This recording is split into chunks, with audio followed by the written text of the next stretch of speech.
Shadow Minister Taiwo Watami. Thank you, Mr. Speaker, and I'd like to welcome the Minister to her place. Whether it's finally addressing LGBT plus hate crime or finally publishing a women's health strategy, the Minister sure has a lot to catch up on. The Minister will be aware that her predecessor resigned last week because of the Conservative Party, and I quote, creating an atmosphere of hostility for LGBT plus people. This is a damning charge from a sitting Conservative MP. So, does the Minister agree with her predecessor? Minister. Thank you, Mr. Speaker. The government takes all hate crimes seriously, and we have robust laws to respond to them. And whilst police have recorded hate crimes targeting LGBT communities have increased, it is the biggest driver for this improvement in police recording and the increased willingness of victims to stop and to come forward. It is taken very seriously by the Home Office, and we are working with the police on this. Celine Saxby. Thank you, Mr. Speaker.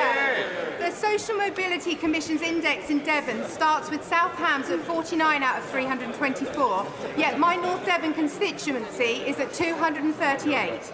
What is my right honourable friend doing to level up regional inequalities such as this? Thursday. Well, my honourable friend is absolutely right. One of the biggest issues we face in this country is geographical inequality. That's why we've appointed Catherine Burblesing as head of the Social Mobility Commission.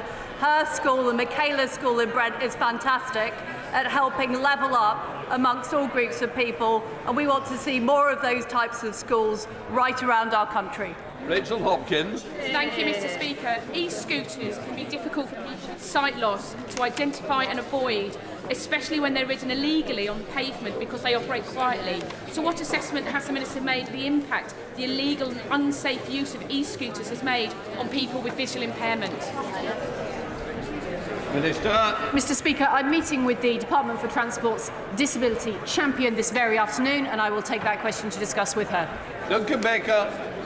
Thank you, Mr. Speaker. Would my right honourable friend congratulate my constituent, the jewellery designer Monica Bernarda, whose roots are in North Norfolk and whose head office is on the Holcombe estate, for winning the 2022 Queen's Award for Enterprise and Sustainable Development? Would she also agree with me how wonderful it is to see women in business promoting ethical and sustainable business practices around the country?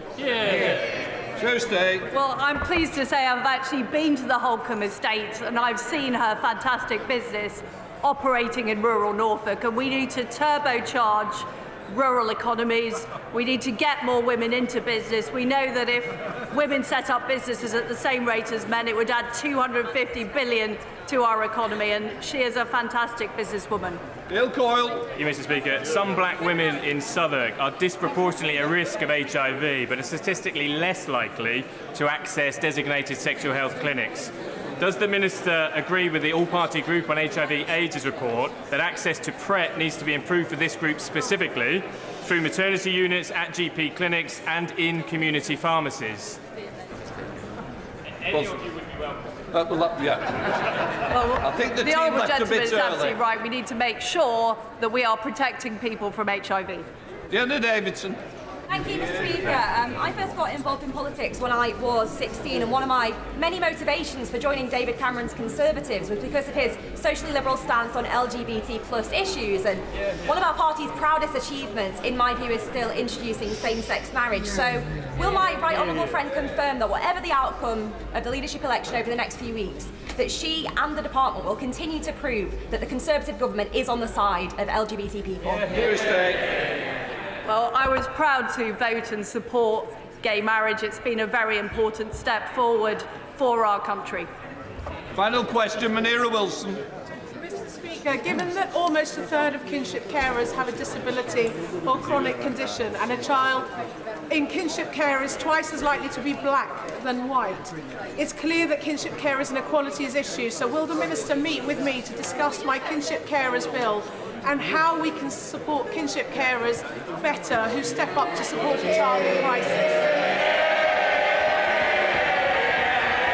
Yes.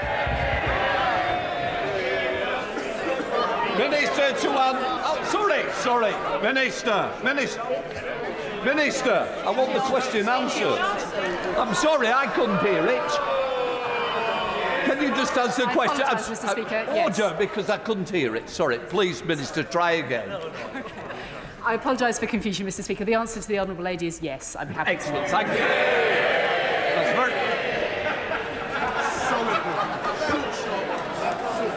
Before we come to Prime Minister's questions, I would like to point out that the British Sign Language interpretation proceedings is available to watch on Parliament Live TV. We now come to questions to the Prime Minister. I start with Robin Miller. Mr. Speaker, from tomorrow... Just sit down. Sit. Shut up a minute. What's this for? Come. Give me the word in. Order! Order! I say to the honourable gentleman, give me this. I will not tolerate such behaviour. If you want to go out now, but if you stand again, I will order you out. Make your mind up. Either shut up and get out.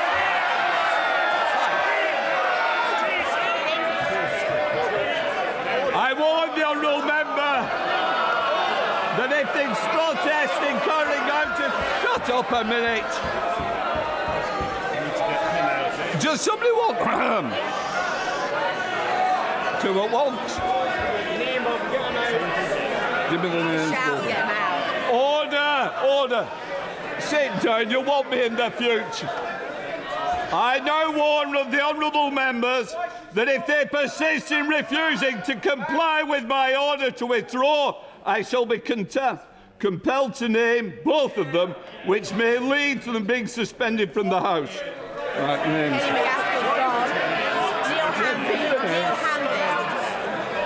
To ensure that the honourable member complies. Kenny... What's the names? Neil Hanvey and Kenny I order! Shut up. Shh. Neil Hanvey, I am now naming you and Kenny McCaskill to leave this chamber. Sergeant, deal with them. Deal with them. Deal with them. Just sit down. Out! No. Sergeant at Arms, escort them out.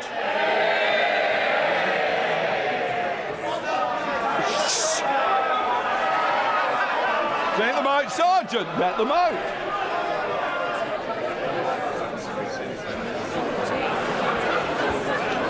Robin Miller. Shh. Come on. Insurrection. Just put the PM again. No, then let's just see if we can...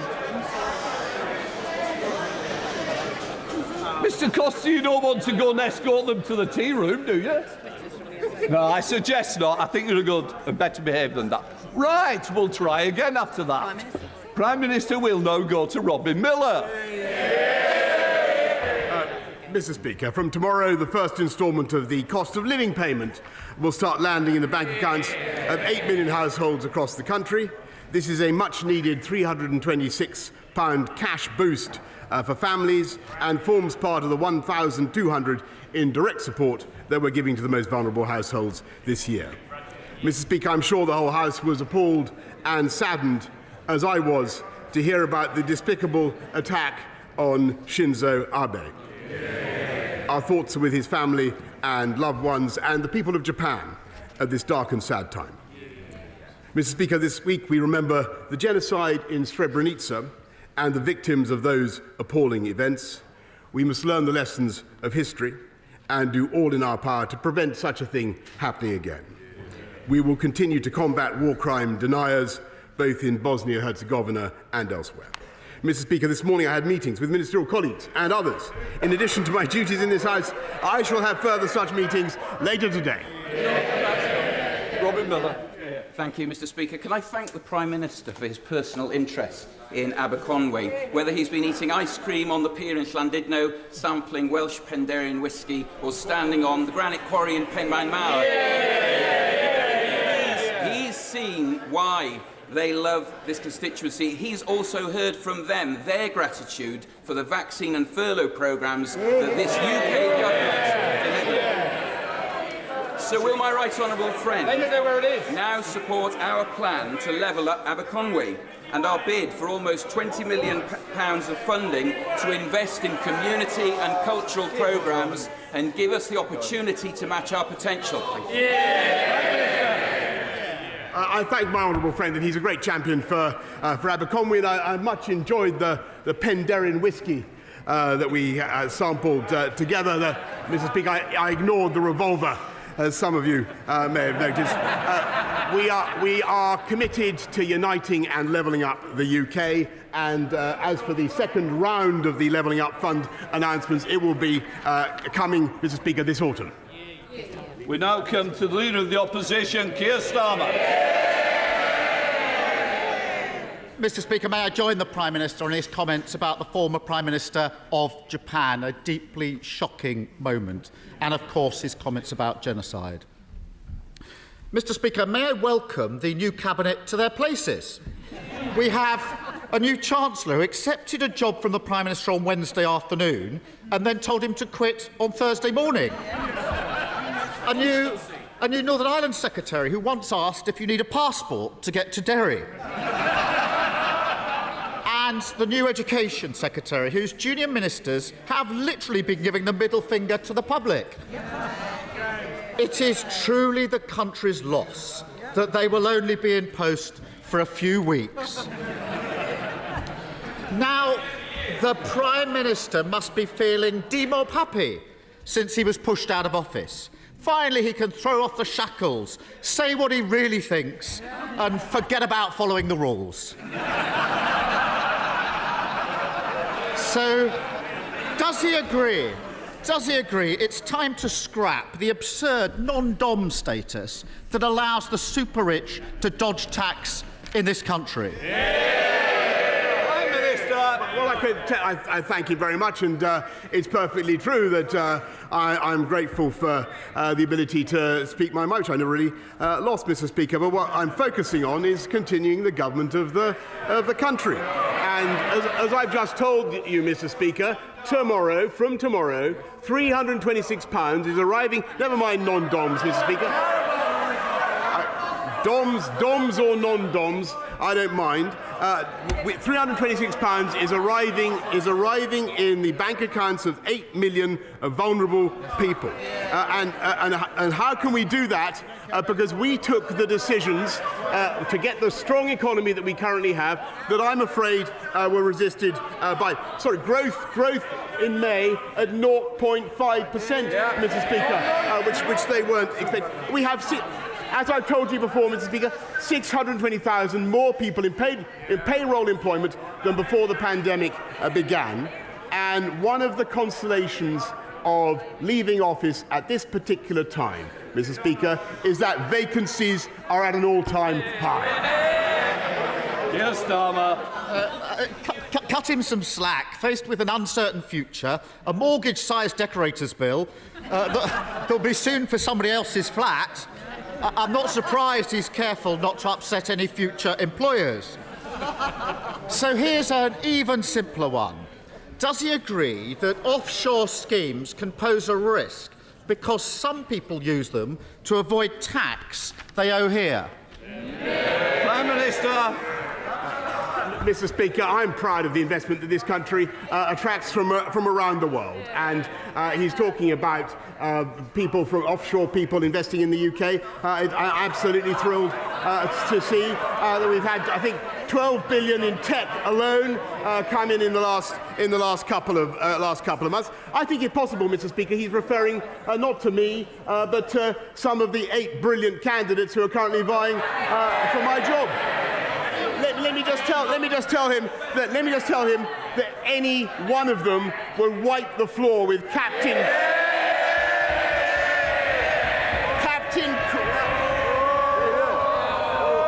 wipe the floor. Can I just say the furniture has to be repaired, and one of the members already had one bill. I'm sure he doesn't want another. Prime Minister. Any one of them would wipe the floor with Captain Crasheroony Snoozefest, Mr. Speaker. And after a few weeks' time, that is exactly what they will do. They will unite around the winner and do just that. Yes, Starmer. He's been saying all week that he wants revenge on those that have wronged him. Here's an idea, Prime Minister. If he really wants to hit them where it hurts, he should tighten the rules on tax avoidance. But at the very least, does he agree that anyone running to be Prime Minister should declare where they and their families have been domiciled for tax purposes and whether they've ever been a beneficiary of an offshore tax scheme? Prime Minister. Mr. Speaker, to the best of my knowledge, everybody in this Parliament, everybody in this House pays their full whack of tax in this country, and I think that people should, members across the House should cease this constant vilification of each other. I think people pay their fair share of taxes, and quite right.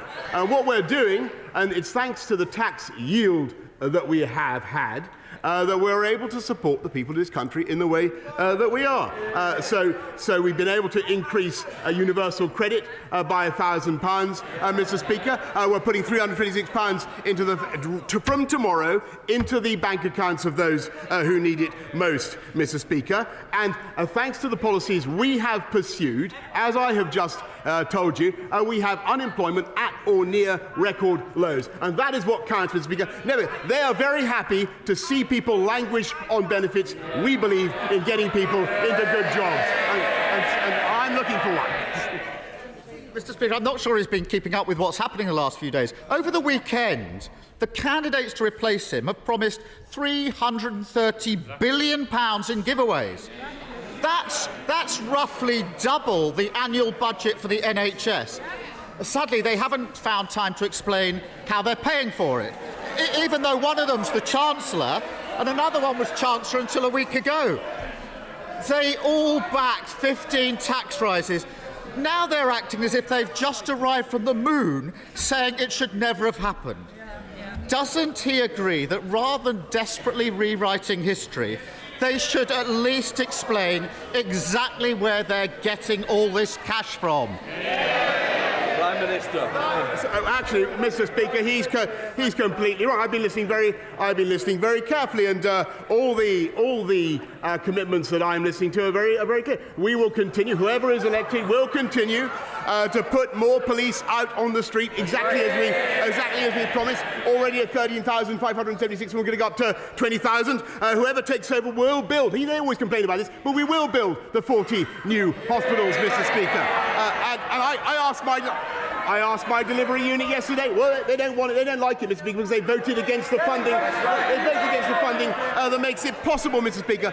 And they have also, just in the last period in which he has been in office, made extra commitments of public spending worth £94 billion, which would be thousands of pounds of extra taxation for every family in the country, Mr. Speaker. That's the difference between them and us. Yes, Starmer. Totally deluded to the bitter end. Now, to be fair... Mr. Oldham, I think that's the last time I hear from you today. I think otherwise you might be able to buy a couple of other people cups of tea. Yes, to be fair to the new Chancellor, he's at least attempted to spell it out.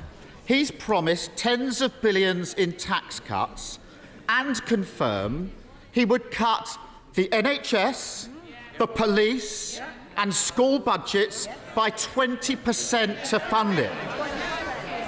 The member for Stratford and Gibraltar is complaining, but he said it on TV. And yesterday he said it's simply not right that families are seeing their bills skyrocket and we do nothing. Was the Chancellor speaking on behalf of the government, Prime Minister, when he promised huge spending cuts and when he said that they're doing nothing on the cost of living crisis? Prime Minister.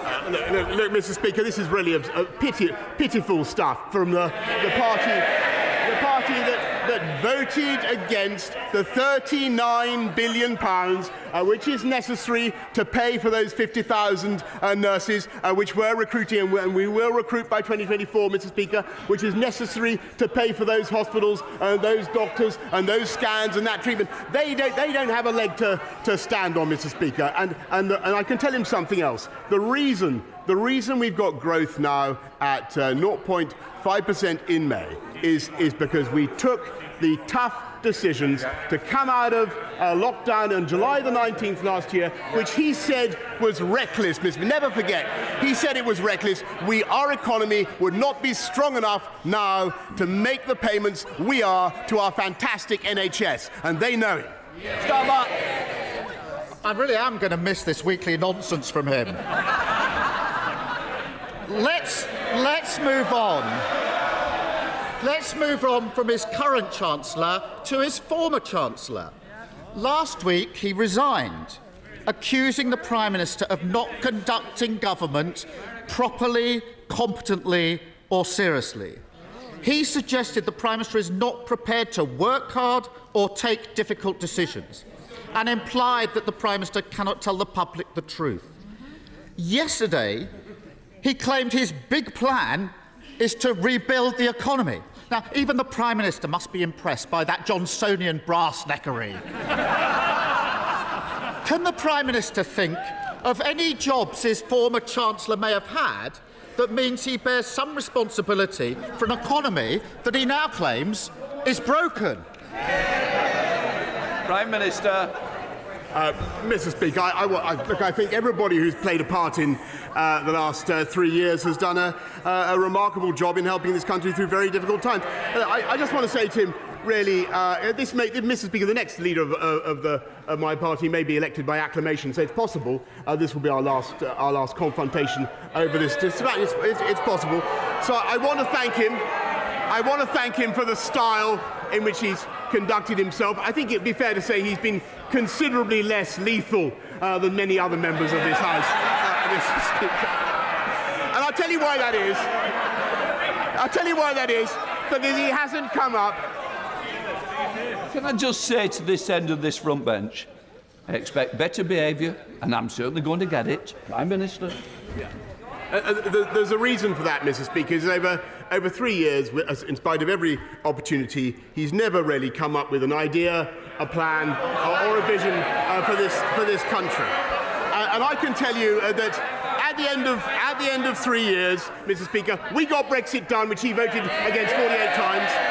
We delivered the first vaccine in the world and rolled it out faster than any other European country, which would never possibly listen to him, Mr. Speaker. And we played a decisive role in helping to protect the people of Ukraine from the brutal invasion of Vladimir Putin and helped to save Ukraine, Mr. Speaker. And I'm proud to say that we are continuing, and every one of the 8 candidates will continue, with the biggest ever programme of infrastructure, skills and technology across this country to level up in a way that will benefit the constituents of every member of this House, Mr. Speaker.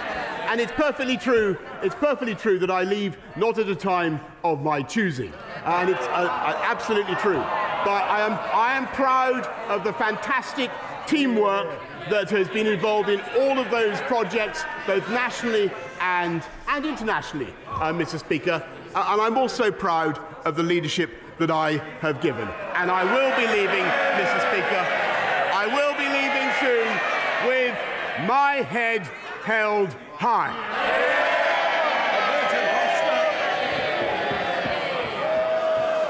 The convicted double-child rapist and murderer Colin Pitchfork was granted parole last year by the Independent Parole Board in the face of enormous opposition from whistleblowers and my South Leicestershire constituents. Only 2 months after he was released, he was recalled to prison for having breached his licence conditions. He has another parole board hearing scheduled for September. Prime Minister, you and I have communicated about this matter on numerous occasions, and you've assured me that you would do everything in your power to deal with this situation. Can you confirm, before you leave office, that your government will make all the necessary submissions that it can make lawfully to the Independent Parole Board to make sure that this dangerous man is kept behind bars?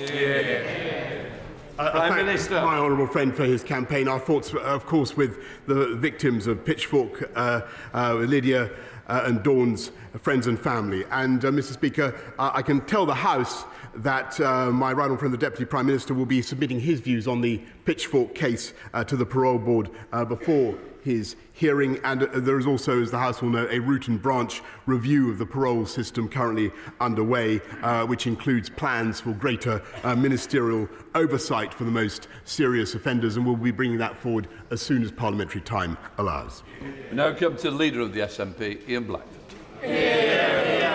Thank you, Mr. Speaker. And can I associate myself with the remarks of the Prime Minister in the murder of Shinzo Abe, a dreadful event that took place last weekend?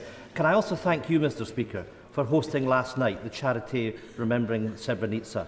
We should all take time this week, on the 27th anniversary of the genocide that took place there, to think of the circumstances and the shame that we were not able to step in and stop the murder of so many innocent boys and men and the rape of so many women. And that we must learn the lessons from that. And of course, at this time, we think very much of those in Ukraine that are facing a war criminal, and make sure that those responsible are ultimately held to account for crimes against humanity. Mr. Speaker, the Tory leadership contest is quickly descending into a toxic race to the right, and it's clear that whoever wins that race, Scotland loses. The former Chancellor has pledged to govern like Margaret Thatcher. The current Chancellor is threatening 20% cuts to the NHS and public services. And they're all trying to outdo each other on an extreme Brexit, costing the economy billions. Is the real reason that the Prime Minister won't endorse any of these awful candidates because whoever becomes the next Tory leader will make Genghis Khan look like a moderate? Prime Minister. I feel a real twinge, Mr. Speaker, that this is probably virtually the last time I'll have the opportunity to answer a question to perhaps because he's going or because I'm going, I don't know. Mr. Speaker, all I would say to him is that I think that the next leader of my party will want to make sure that we do everything we can to work with the Scottish Government in the way that I've been able to do and I'm proud to have done over the last few years to protect and secure our union. And my strong view, Mr. Speaker, having listened to him very carefully for years and years now, is that we are much, much better together. Ian Blackford. I can say with all sincerity, I hope whoever is the next Tory leader will be as popular in Scotland as he has been. Because for people in Scotland, Westminster has never looked so out of touch. We've got right-wing Tory contenders prioritising tax cuts for the rich and a zombie UK government failing to tackle the cost of living crisis. Whilst the Tories are busy tearing lumpouts of each other, money-saving expert Martin Lewis has warned the energy price cap could soon rise by a sickening 65% in October to £3,244 a year. After a decade of Tory cuts and Brexit price rises, it will mean many families simply can't afford to put food on the table and heat their homes. Scotland literally can't afford the cost of living with Westminster. Does the Prime Minister not get that people in Scotland don't just want rid of him, they want rid of the whole rotten Westminster system? Prime Minister. Mr. Speaker, I think that's not what is actually happening in this country, is that we're using the fiscal firepower that we built up to cut taxes for working people, cut taxes for those on low incomes, and you saw that last week in the average of £330 tax cut on national insurance. We're increasing support for those vulnerable households from tomorrow, another £326 going in. And Mr. Speaker, it's thanks to our union that we were able to deliver the furlough scheme, which helped the entire country, and to make the massive transfers that boost the whole of the UK economy. And I think that the last thing the people of Scotland need now, the last thing they need is more constitutional wrangling when we need to fix the economy. Mary Robinson. Thank you, Mr. Speaker. After securing almost £14 million in my town's fund bid for Cheadle, I was delighted last week to get the green light for our new Cheadle rail station. And £4 million for our state-of-the-art eco-business park. I've had tremendous support from the Cheadle Towns Board and local community, who understand how important it is to have connected towns and villages, bringing investment and high-tech jobs to our area. I'm ambitious for Cheadle, and now want to secure the redoubling of the Mid-Cheshire Line and the extension of Metrolink through my constituency. Will my right honourable friend join me in thanking the Towns Board and Station Working Group for their support, and agree with me that improving connectivity is key to economic growth and the future of our levelling up? Well, Mr. Speaker, it's thanks to the massive exertions of this government in levelling up with the £650 billion investment in infrastructure that we're having got a new railway station in Cheadle, for instance, Mr. Speaker. And I know that the bids that my honourable friend has just mentioned are now being actively studied by the Department for Transport, and she should feed in more to them. Stephen Farrett. Thank you. In a recent opinion poll conducted by Lucid Talk for Queen's University, only 5% of the people of Northern Ireland expressed any trust whatsoever in this government. So as the Prime Minister prepares to leave office shortly, will he apologise for his legacy in Northern Ireland, in which power sharing has collapsed, the Good Friday Agreement has been undermined, an unwanted protocol bill is being imposed upon the people and businesses of Northern Ireland, and Anglo-Irish relations are in their worst state for 40 years? Prime Minister. Well, Mr. Speaker, because actually what we've got, and I know that every single one of the candidates will want to deliver this, is a bill to fix the problem of the protocol, and I accept that there is a problem, and I hope that the whole House will support it. Jacobian. Thank you, Mr. Speaker. And as this is probably the last time I'll get to address the Prime Minister at this dispatch box, can I say on behalf of the people of Redcar and Cleveland how grateful we are for the support that he's given us and for delivering on the will of 17.4 million people in taking us out of the EU. Can I ask the Prime Minister, is he as optimistic as I am about our future as a free and independent nation? Jacob, I mean, my honourable friend, if anything, I think I'm even more optimistic. And my only anxiety, we all know that people think that this will be. There are people around the world who hope that this will be the end of Brexit, and I can see them all. Oh, look at them! Did you notice? That's them. They're wrong, Mr. Speaker, and we're going to show that they're wrong. We now come to Martin Day. Mr. Speaker, if the UK truly is a voluntary union of equal nations, there must be a democratic way for any of those member nations to withdraw from it. By what right does the PM think the role of the UK government is to decide whether to respect the mandate given by the people of Scotland to their government and endorsed by their Parliament? Prime Minister. Mr. Speaker, as I continually advise the members of the Scottish National Party, or Nationalist Party I should say, they should look at what is happening in educational standards in Scotland, which they are responsible for, instead of endlessly asking for a repeat of a constitutional event that we had in 2014. We had a vote, Mr. Speaker, they lost. Catherine Fletcher. The Prime Minister knows how proud we are of our industrial heritage in the north of England and what it means for our future. So last Friday it was a joy to be on the banks of the Ribble with the Friends of the Old Tram Bridge, a group that are asking for this historic piece of industrial architecture that crosses the Ribble to be reopened. Vote for the utility, and because we're bloody proud of it.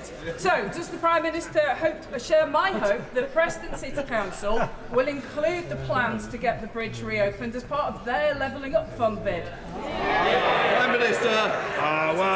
Mr. Speaker, I think it's possibly fair to say that I'm responsible for building more river crossings than anybody else in this House, including and bridges, including Suggett's Lane crossing, Mr. Speaker, which I delivered for my honourable friend. I think at this stage in my political career, I could not, in all honesty, promise that I can deliver this bridge, Mr. Speaker. But I think that she has 8 people to whom she could direct that request right now, and she's in a strong bargaining position. Let's have a Robert. Child poverty has increased in every part of Wales in the last 7 years under Tory cuts to public services and malign welfare policies. In the communities I represent, 37% of children are now growing up in poverty. He has one last chance to make a real difference to these children's lives before he leaves office. Will he scrap the 2-child limit and reinstate the £20 uplift for all families entitled to welfare? Mr. Speaker, it's of course the Labour government in Wales that's responsible for schools, but what we have been doing is not only increasing the living wage by £1,000, providing the financial support, the £37 billion worth of financial support that I've mentioned, but helping councils, Mr. Speaker, with a £1.5 billion household support fund to get the families such as those she mentions through the tough times, and we will come out very strongly the other side. We now come to a close question to Mike Penning. Number 8, Mr. Speaker. Minister. I thank my honourable friend. I'm delighted that there will be a new hospital scheme in this area. I'm told that the local hospital trust have considered a full range of options, and that they consider that new hospital builds at Watford General, alongside further investment at Hemel Hempstead and St Albans hospitals, represent the best option for health services in the area. Sir Mike Penning. Can I thank the Prime Minister for delivering Brexit and the fantastic vaccine rollout programme that I was proud to be involved with and saved so many lives in my constituency and around the country. Sadly, the Trust have not considered all options, and in my constituents will be astonished as to what they have said by saying that they now want £1.2 billion for the refurbished tower block situation in Watford. So could the Prime Minister do me a great favour before he leaves? Can he put a little note in the drawer of number 10, so when the new incumbent comes in to say Penning needs a new hospital on a greenfield site? Well, Mr. Speaker, I can tell him that I will assure he gets a meeting with the relevant minister to discuss his proposals. John Trickett. Thank you, sir. We now know that every ambulance service in the whole country is in a critical state. But last week, well before the current national heatwave emergency, my constituent, Mrs. Meacham, died following waiting for hours for an ambulance in an excruciating and prolonged delay. Her daughter tells me that the family tragedy wasn't caused by the staff, but by cutbacks by this government. But in any event, without immediate and drastic action, we cannot be sure that there won't be many more Mrs. Meachams. Does the PM accept we now are living through an emergency health crisis? And given the disastrous state he's leaving the NHS in, why is he still in Downing Street? Mr. Speaker, the NHS now has a record. He talks about staffing levels. The NHS now has a record number of people working in it. 10,900 more nurses this year than there were last year. 6,000 more doctors. And on ambulances, and he's right, it's absolutely critical. The crucial thing is to help the hospital staff to move patients through the system. And too often, I'm afraid, it is impossible because a proportion of the patients, sadly, are in delayed discharge, and that is making life very, very difficult for the ambulances as they come up to hospitals. But that is why it is so crucial that this government, in addition to everything else we've done, Mr. Speaker, is fixing social care and helping patients out of hospital. And that's why we put in the £39 billion, Mr. Speaker, which unfortunately his party voted against. Brereton. Thank you, Mr. Speaker. Can I thank the Prime Minister for all he's done to help level up Stoke-on-Trent? The number of workless households in our city has halved over the last decade of Conservatives in government. So would my right honourable friend agree that the best way to level up Stoke-on-Trent is to get more people in well-skilled, better-paid employment opportunities?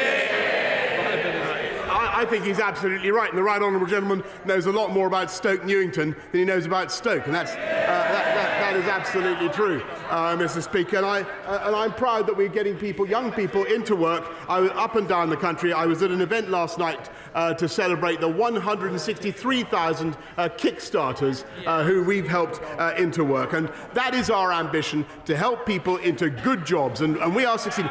I'm proud to say I leave office, Mr. Speaker, with unemployment at roughly 3.8%. When they last left office, it was at 8%. That's the difference between them and us.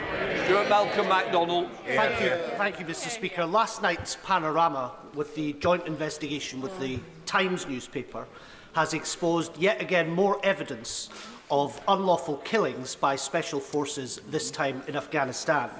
When this came up before, the government, and in particular the MOD, was determined to sweep this under the carpet. But those who serve in uniform and the public they protect deserve better than this. These aren't vexatious claims from campaigning lawyers. They come from within the armed forces themselves, and indeed from our allies in Australia. So will the Prime Minister commit to an Australia-style independent inquiry as backed by General Lord Richards? But more broadly, hasn't the case been made again for democratic oversight of special forces? Prime Minister.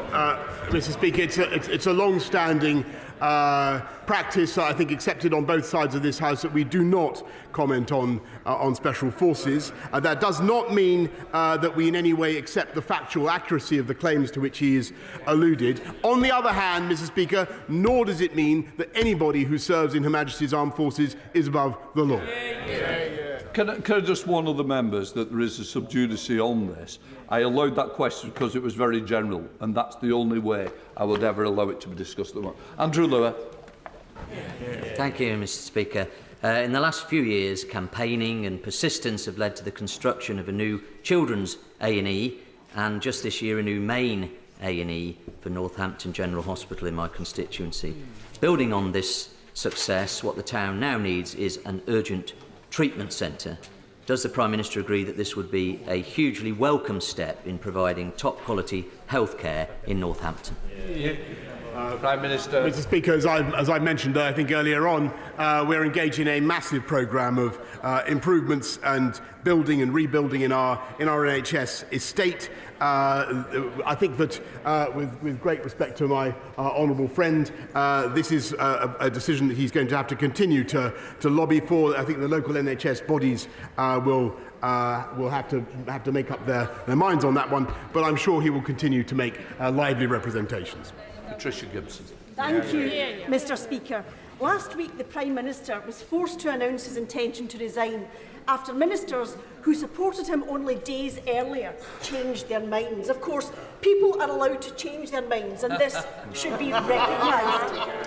Why does the Prime Minister and his MPs believe this principle applies everywhere except in Scotland, where the people delivered a clear mandate to the Scottish Parliament to hold an independence referendum? Prime Minister.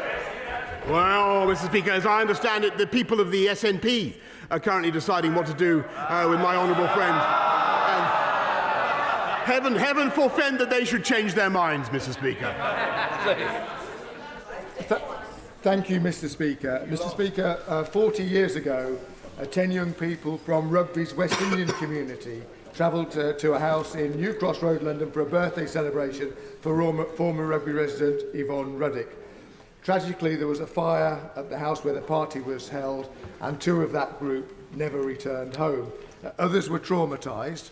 The fire cost 13 people their lives and has been the subject of 2 inquests, both of which were inconclusive. Those who survived and the families of the bereaved are calling for a further investigation. I wonder if the Prime Minister would agree that the appointment of the new Metropolitan Police Commissioner provides an opportunity to re-examine the events of that time. Prime Minister. I thank my honourable friend, and I know from my own experience of running the city of the anguish that particular tragedy caused, and I know the deep feeling that surrounds it, Mr. Speaker. I thank him for raising it, and I can tell him, of course, that whatever my own views, this is a matter for the Independent Metropolitan Police Service, and I'm sure the new Commissioner will be considering what he has just said. Alan Brown. Thank you, Mr. Speaker. While he was editor of The Spectator, he published a poem about exterminating the Scotch, a verminous race. He previously stated that £1 spent in Croydon is of more value to the country than £1 spent in Strathclyde. He called for an ending of the Barnett formula, and he stated an MP from a Scottish constituency shouldn't be a Prime Minister. So given his anti-Scottish views, his abject failure as a Prime Minister, why did he think he's a right to try and block a democratic vote for Scotland to choose its future away from this corrupt Westminster? Can I just say to the honourable gentleman that after 3 years of listening to this delirium of monotony from the Scottish nationalists, I really think they need to change the record. What the people of this country want is a focus on the cost of living, a focus on the economy, making sure on schools, Mr. Speaker, on standards in schools. Those are things that he should fix, Mr. Speaker, and to say nothing of the tragedy of drug deaths in Scotland, Mr. Speaker, which they still haven't done anything to address, Mr. Speaker, and everything I have seen has taught me that we are far, far better, whether it's on Ukraine or COVID, Mr. Speaker, or on furlough. There is absolutely no doubt, Mr. Speaker, that we are better off working together. Thank you, Mr. Speaker. Kensington is at the heart of the Ukrainian community, and on their behalf, I would like to first send their huge thanks for your support.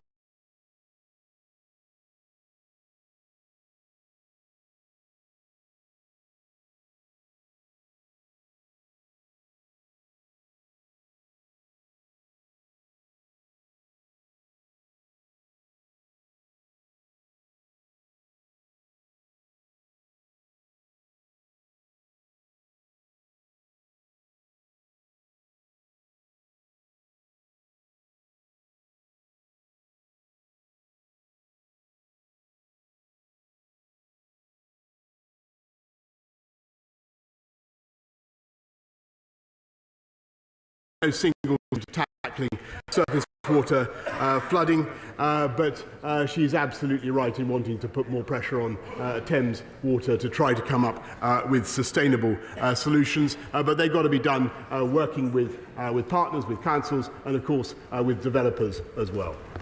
Final question, Sam Terry. Thank you, Mr. Speaker. A few short weeks ago, Zara Alina was walking home through Ilford. She was dragged off the street and brutally murdered. Zara's family made a touching tribute for her life. She was authentic, refused to try and impress anyone, but she impressed us. She was the rock of our family. Last week, on the 8th of July, another woman was stabbed in St John's Road, just yards from my family's church that I attended for 15 years, so I know like the back of my hand. Women in Ilford should not have to police themselves or impose curfews on their behaviour when they want to just go about their daily business. So, Mr. Speaker, I want to know whether the Prime Minister will commit to greater allocation of funding in terms of policing that's targeted on specialist knife crime into Ilford and across all of that part of North East London. And in addition, Mr. Speaker, what measures will this government actually take that will make a difference to the lives of women? Will they toughen sentences for rape, stalking, domestic violence, and put in place proper police support to end, Mr. Speaker, the epidemic of violence in this country against women and girls? Just before the Prime Minister answers, just to say it's a very important, I've allowed it to raise, be careful of going into detail on the first name because it is sub judice, but in general terms I'm sure that we can answer it. Prime Minister. I thank you, Mr. Speaker, for your guidance, but I think we can say safely how much we sympathise with the victim and her family. On knife crime, it is a scourge, Mr. Speaker, and I believe there are many different solutions, but one of them is unquestionably allowing the police to do more stop and search, and making sure you have more police out on the street. And that's why we've made the massive investments that we have, and I hope that those investments will be continued, Mr. Speaker. I'm sure that they will be. And on rape and serious sexual offences particularly against women, this is incredibly important to the whole House, and it's something that we have worked on very hard over the last 3 years. And what we have done, Mr. Speaker, is not only introduced more street lights and done everything we can to give women, invested more into independent sexual violence advisors and domestic violence advisors and all the people you need to give victims the confidence they need to get cases to trial, which is such a problem, Mr. Speaker. But what we've also done, in addition to putting more police out on the streets and specialist units to tackle this, what we've also done is introduced tougher sentences for rape and serious sexual violence, Mr. Speaker. And I have to say, I was amazed, and it's still the case, that his party voted against those tougher sentences. That was a great mistake, and I think they should take it back. At the start of Prime Minister's questions, the honourable member, Fries Lothian, Kirkcaldy and Cowden Beath persistently denied the authority of the Chair. In their absence, I wish to proceed to name them and call on the leader to move the relevant names. So I name Kenny Maskell, Neil Hanvey, and I'm sure now the leader will pick it. Mr. Speaker, I beg to move that Kenny McCaskill and Neil Hanvey be suspended from the service of this House. The question is that Kenny McCaskill and Neil Hanvey be suspended from this House. As many of their opinions say aye. Aye. Of the contrary, no. We now move to the urgent question at Colwest Streeting. No, I'm taking a point. Jacob, I knew what you were doing. Thank you.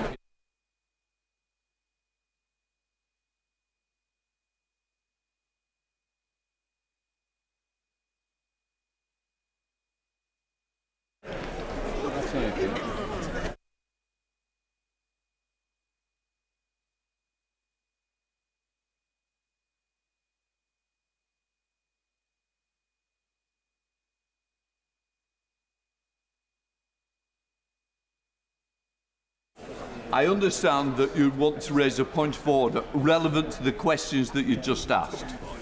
Right, in which case I will take that one point of order. Sir Mike Penny. As a former minister, I'm very aware of the information that's given to ministers and prime ministers when they're going to answer a question, especially when the question has been pre-informed. The information the Speaker was given was that, that my trust, my hospital trust, have looked at all options, for the decision on the new hospital in my part of the world. That is not correct, Mr. Speaker, and I wish to put on the record that the Prime Minister has been misled by my trust, and it's not the Prime Minister's fault that he had that information. I'm not going to carry on the debate of the question, but I would say you've certainly got on the record. I'm sure the Trust will be reading it as you sat down. Right, let's try again with urgent question, West Streeting. Thank you, Mr. Speaker. To ask the new Secretary of State if he will make a statement on ambulance services and the declaration of a national heatwave emergency. Minister. Thank you, Mr. Speaker. Our ambulance service performs heroics every single day, and I want to put on record my thanks to every single one of them for all their dedication and hard work. And we do have a duty to support this vital service and give them the resources and support that they need. The latest figures from the NHS in England show that ambulance service response time performance has improved month on month. And also, the ambulance hours lost is also improving month on month as well. However, we do fully acknowledge that there are rising pressures facing the service, and there are three significant factors influencing this. First, bed occupancy, which is currently around 93%, which is something we'd normally see around winter times, is influencing this. We know that there's high rates of COVID admissions in hospital, whether that's people with COVID or because of COVID, and that puts pressure on A&Es to be able to admit patients. We're roughly running on void beds of around 1,200, and part of this is because there's a 16% increase in length of stays. We also have the pressures of delayed discharges, but they remain flat, but a significant influence. But also, we have record numbers of calls to the ambulance service, at 100,000 more calls compared to May last year. So there is significant pressure on the system. As well as that, we also have to be mindful of the weather in the coming days. We do have a heatwave plan for England, which was published earlier this year. I'm sure the honourable gentleman has read it. And we also have the hot weather plans that the NHS Trusts have also put in place. In addition to that, we're providing sector-specific guidance, setting out the best way to protect people who may be at risk. But we're also supporting the service more widely to make sure it's got the resilience it needs. We've allocated £150 million of extra funding for this year for the ambulance service, and we're boosting the workforce too. National 999 call handler numbers have risen to nearly 2,300 at the start of June, which is a considerable increase on the previous September. And we're on track to train 3,000 paramedic graduates nationally per year, every year until 2024. And on top of this, we've invested £50 million in NHS 111 to help give extra capacity to the service. I will be meeting all 11 ambulance trusts over the coming days to make sure that they have the capacity and resilience they need, not just to deal with the pressures now, not just to deal with the pressures with the warm weather, but to prepare for the winter pressures that we know will be inevitable and forthcoming. This is an important issue which I take extremely seriously, and I will keep the House updated as the situation develops. We now come to the Shadow Secretary of State again. Thank you, Mr. Speaker, and thank you for granting this urgent question. But what a disgrace that the Secretary of State isn't here. Our NHS is going through the biggest crisis in its history. Every ambulance service is on the highest level of alert. Patients are forced to wait hours in pain and discomfort, and he is yet to say a word about any of it. The Home Secretary wasn't at the Home Affairs Select Committee this morning. He's not here this afternoon. This isn't even a government in office, let alone in power. One person who is still in office, however, is the Minister. Her boss resigned, saying he couldn't put loyalty above integrity any longer. Well, the Minister obviously made a different choice. So can she say whether any further meetings of COBRA are scheduled beyond the meeting held on Monday? And as we saw during the pandemic, public health emergencies require clear communication from government. Can she tell the House what the consequence of a national heatwave emergency would be for schools, for public transport services and other public services, and what guidance will be provided to the general public? What assessment has she made of the suitability of care homes to protect residents from the extreme heat? And what contingencies are in place should further measures be necessary? Every ambulance service is now on the highest level of alert. So what is the Secretary of State doing about it? The Minister talks about targeted help for ambulance services. She's going to be hitting the phones this week. Presumably the Secretary of State's too busy. But this, as I think she acknowledged, is a crisis across the health service. Last month, a crew in the West Midlands waited 26 hours outside A&E because there weren't the clinical staff available to hand over to. What is the government doing to provide additional support to A&Es during this heatwave? And, Mr. Speaker, these pressures are not new. Average waiting times for stroke and heart attack victims are an hour. Patients in the North East were told to phone a friend or call a cab rather than rely on emergency services. Isn't it the case that, of course, extreme weather is putting further pressure on our emergency services, but it is 12 years of Conservative underfunding that has left them unable to cope? And in conclusion, Mr. Speaker, if people like the Home Secretary and the Health Secretary can't be bothered to turn up to do their job, if they're not interested in the business of running this country, they're too busy making endorsements for fantasy candidates with far-fetched promises, perhaps it's time they set aside so that Labour can give Britain the fresh start it needs. Well, can I say how disappointed I am in the Shadow Secretary's response? If he's not happy that a female minister with over 20 years' experience in the NHS is able to answer the question on NHS waiting times, then I find that very disappointing. And as I said in the debate a few weeks ago, I don't want to bring politics into health because I think it's too important. But if he wants to play politics, I will give him politics. If we look that in Wales, where Labour run the NHS service there, the ambulance service and the A&E departments are facing exactly the same pressures. 51% of red calls in Wales are only being seen in 8 minutes. The target should be 65%. If he looks at the call time for strokes, only 17% of those calls being made in time.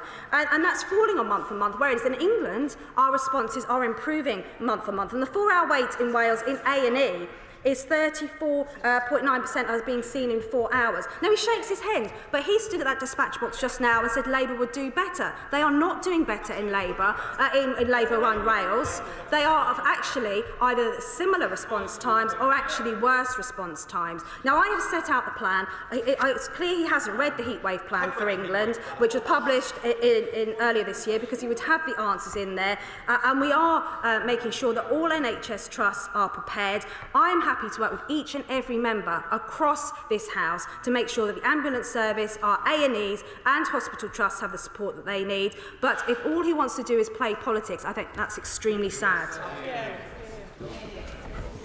Right, Bridget.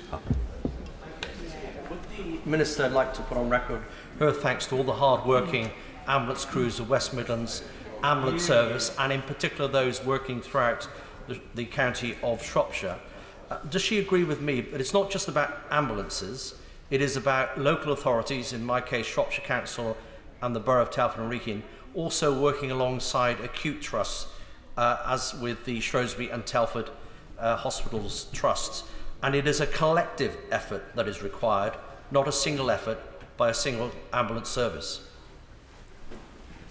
Can I thank my honourable friend? He is absolutely right, because there are a number of factors which are influencing the wait times at A&E. There are, while delayed discharges are not increasing, they are still a significant number. And that does mean both the NHS and local authorities have to be working together. That's why we've created the ICBs, which the members opposite voted against, to better coordinate the care between health and social care, so that we can have better systems in place to discharge patients sooner. As I said, we've got 1,200 void beds, which is either due to infection control measures because of COVID rates increasing, or because patients cannot be discharged. I will be meeting with every single ICB board in the coming days, because as part of our winter preparation, we need to improve the coordination in those areas. Thank you, Mr. Speaker. Last October, I revealed through a parliamentary written question that every ambulance service in England was at the highest alert level. We are now 9 months on, and we are in that situation again. We're now facing warnings of extreme weather this weekend. The government needs to reinstate the funding for discharge packages into social care homes. We need primary care to be used to stabilise people in communities, and we must be using first responders from the fire service. Will the Minister agree to convene an urgent meeting of COBRA today to protect patients and paramedics who are really operating at the brink? So, can I say to the Honourable Lady, we have put additional investment this year, over £150 million of extra funding into the ambulance service to help them meet the demands, because they have got significant demands. And for this time of year, these are the sort of rates that you would normally see in winter. And we are doing exactly that. We have got our heatwave plan, which was published earlier this year. We are confident and working with all NHS trusts to make sure that they have got the support that they need, and all the ambulance trust too. But can I just gently say to her, this isn't just about funding. This is about bringing care together to ensure that those hospital beds are freed up, so when ambulances arrive at A&E, they can unload their patients. And as I said to the Shadow Minister, I'm not sure if he's take me up on this, I am happy to work with every single member across this House to make sure that we support our emergency services. All right, Scott Benson. Thank you, Mr. Speaker. I welcome the reassurance the Minister has provided regarding capacity and resilience planning over the coming weeks. A&E services at Blackpool Victoria Hospital have been under significant pressure as of late, and the planned £15 million government-funded improvements to increase capacity there, frankly, can't come soon enough. Will the Minister meet with me to discuss the progress of these plans to ensure that patients can see the benefit of those as soon as possible? I thank my honourable friend. He has been campaigning vigorously